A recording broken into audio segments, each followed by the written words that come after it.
tardes. Yo voy a hablar acerca de las condiciones endócrinas y el COVID-19.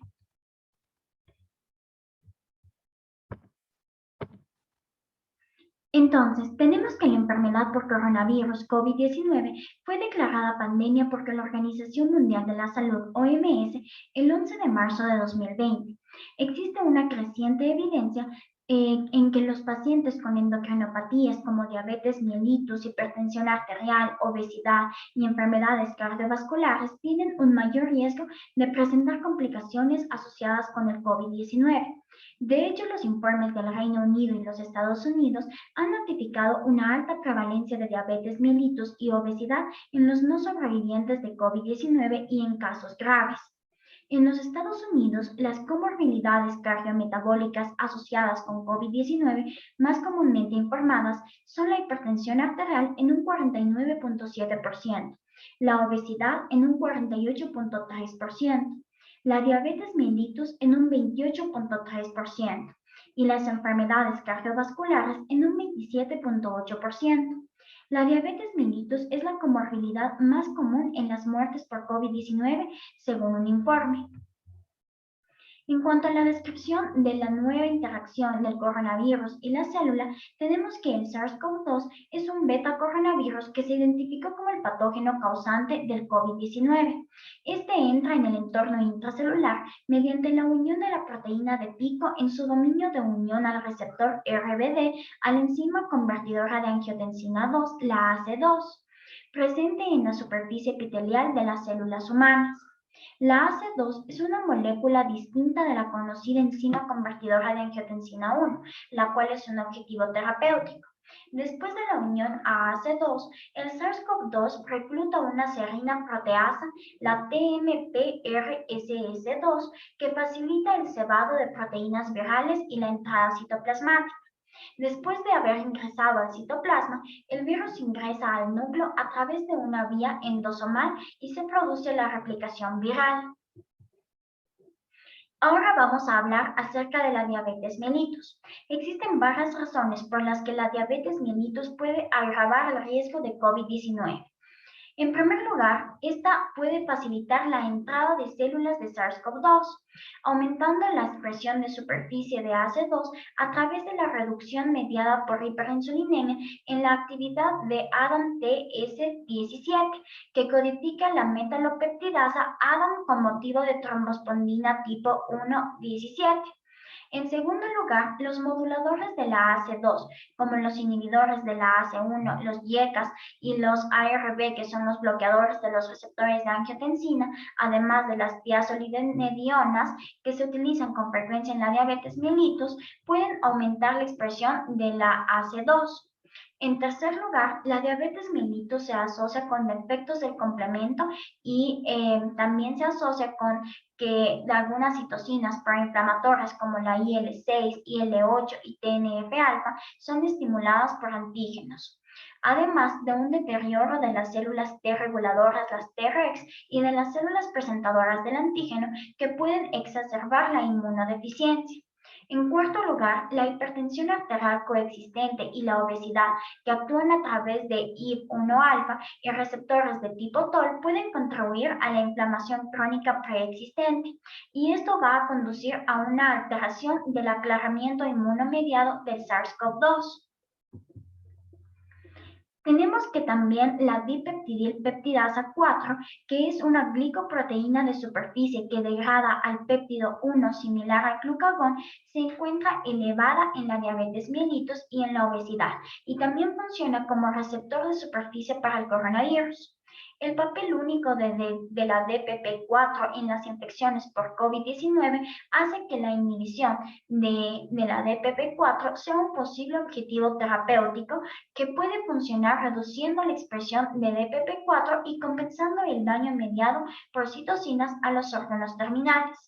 Esta evaluación se ve reforzada por la evidencia de que la inhibición de DPP4 ha mostrado efectos antiinflamatorios en estudios preclínicos en humanos. Sin embargo, conviene resaltar que hace falta mayores investigaciones. Cabe resaltar que la hiperglucemia se ha visto en 35 al 58% de los pacientes hospitalizados con COVID-19, lo que sugiere la carga de alteración del metabolismo de la glucosa. Un estudio señaló que los pacientes afectados por COVID-19 con diabetes mellitus como única comorbilidad tenían una tasa de mortalidad del 16,5% en comparación con el 0% de los pacientes con COVID-19 sin ninguna comorbilidad. Otro estudio informó resultados deficientes en pacientes hospitalizados con COVID-19 que tenían hiperglucemia no controlada en comparación con sus homólogos que presentaban euglicemia. En conjunto, los pacientes con diabetes mellitus pueden estar predispuestos a desarrollar tormentas de citocinas que provocan lesiones en los órganos terminales y un aumento de la mortalidad.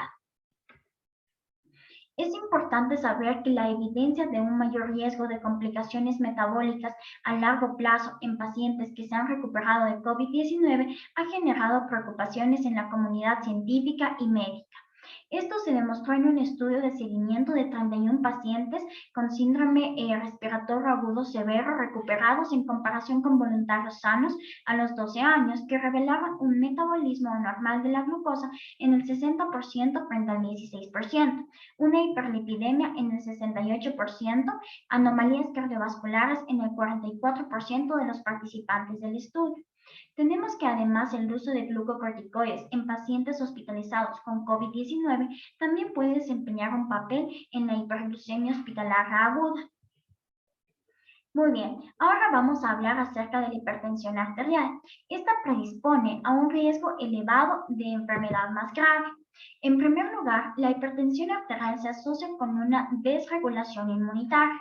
Esta se manifiesta como niveles más elevados de la IL-17, función anormal de las células asesinas naturales y también anomalías de las células T citotóxicas, parcialmente reversibles utilizando antagonistas de los receptores de mineralocorticoides. Además, otros contribuyentes que agravan el riesgo de una enfermedad por COVID-19 más grave en hipertensión arterial son el impulso simpático hiperactivo, el NF-κB desregulado y las elevaciones en el péptido proinflamatorio angiotensina 2. En cuanto a la relación del sistema renina-angiotensina-aldosterona y COVID-19, tenemos que el SARS-CoV-2 ingresa al cuerpo humano a través de la unión a los receptores AC2 que están presentes en la superficie celular de las células epiteliales alveolares tipo 2 en los pulmones. La angiotensina 1,7, aumentada por el uso de IECAS y ARBs, puede ofrecer inmunoprotección y atenuar la gravedad de COVID-19 al actuar a través de la vía del receptor MAS. Los IECA pueden reducir los niveles de angiotensina 2 y atenuar la inmunodisregulación. Además, tenemos que un estudio clínico informó un COVID-19 más leve, una función inmunológica mejorada y cargas virales más bajas en pacientes con hipertensión arterial que fueron tratados con IECAS o con ARAS-2 en comparación con los que no fueron tratados con esto. Vamos a hablar acerca de la obesidad y el COVID-19. La obesidad es un estado de hipoxia crónica del tejido adiposo que conduce a un estado proinflamatorio con niveles elevados de IL-1, IL-6 y TNF-alfa. La disfunción inmunológica en la obesidad puede deberse a la resistencia a la insulina de las células T y al agotamiento, lo que conduciría a una respuesta inmunológica alterada, no solo al virus, sino también a una futura vacuna. Entonces habría que evaluar la capacidad de desarrollar anticuerpos de personas con obesidad frente a personas con un peso corporal normal.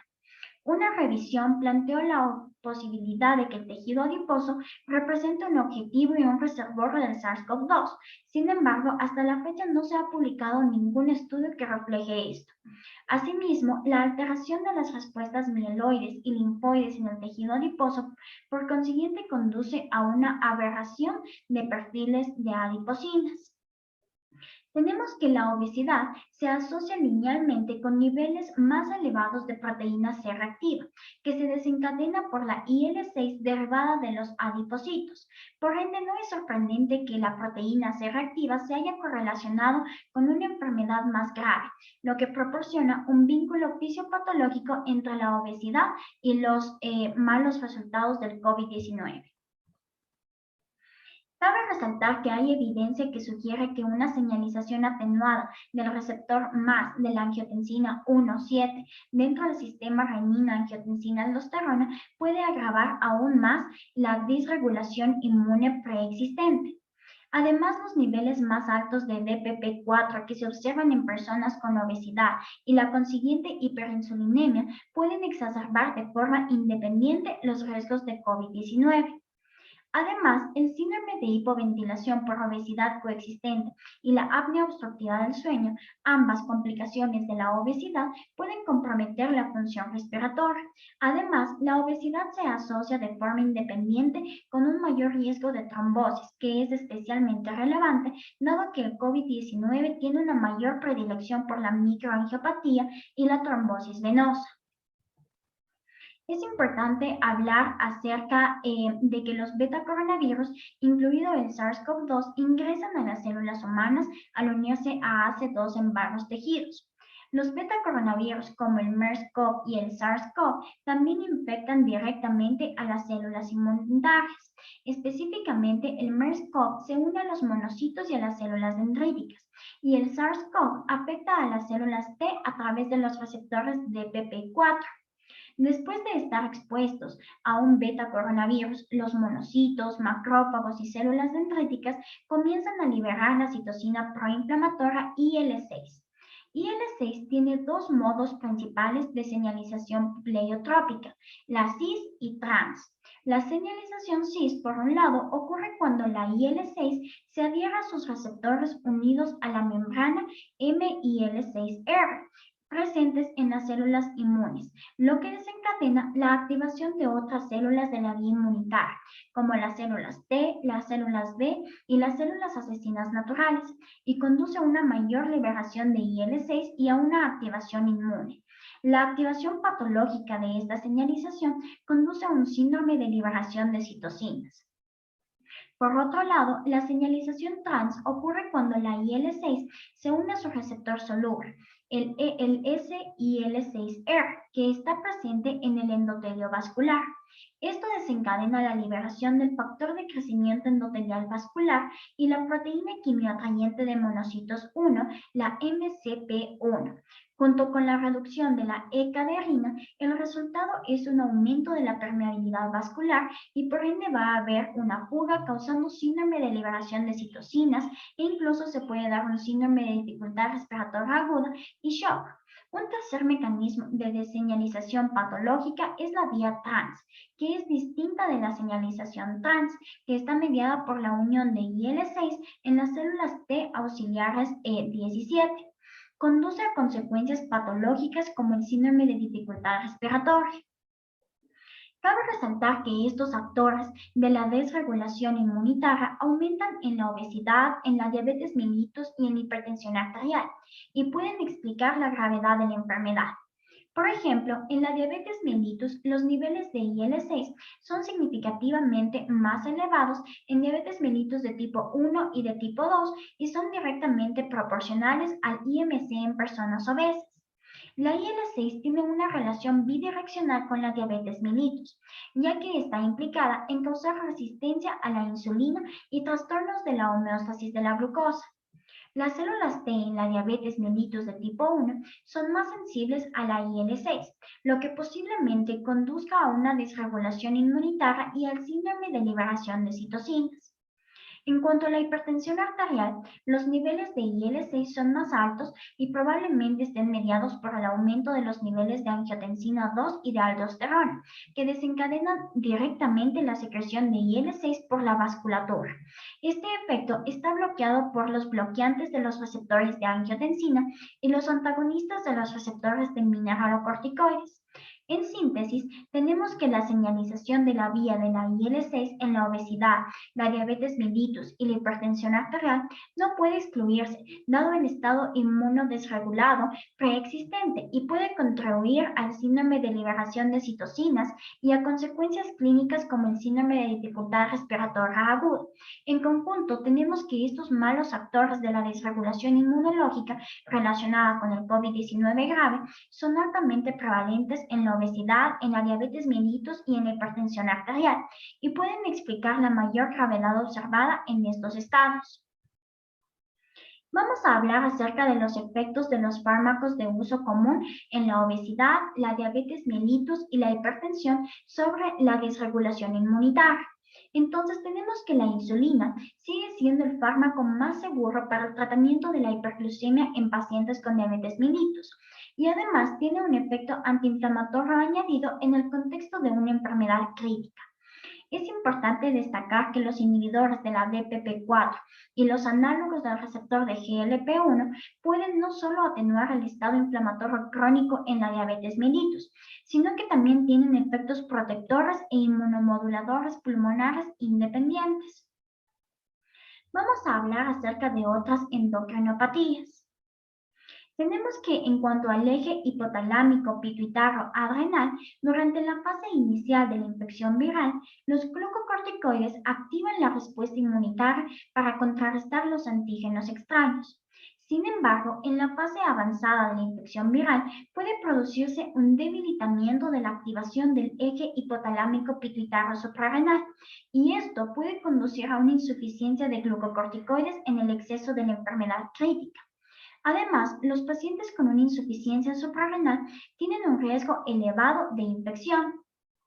Los pacientes con insuficiencia suprarrenal primaria tienen una citotoxicidad de células asesinas naturales significativamente disminuidas, que puede comprometer el reconocimiento temprano y la eliminación de células infectadas por virus y por ende deteriorar las defensas inmunitarias antivirales. Por último, vamos a hablar acerca del eje hipotalámico pituitario tiroideo. Se sabe que los receptores AC2 se expresan en el tejido tiroideo y juegan un papel crítico en los procesos fisiológicos. Una sobreexpresión de AC2 también se ha relacionado con la progresión del cáncer de tiroides. En animales hipertiroides, la actividad de la angiotensina cardíaca 1,7 se ve elevada y esto sugiere un efecto regulador del sistema renina-angiotensina-aldosterona de las hormonas tiroides. En estudios observacionales se notificaron anomalías tiroides, incluido el síndrome del enfermo eutiroideo y la tiroiditis en el 3,6% de los pacientes. En estudios de autopsia también se informó daño directo del tejido tiroideo por COVID-19. Finalmente, esta es la referencia del estudio donde se ha obtenido la información. Muchas gracias.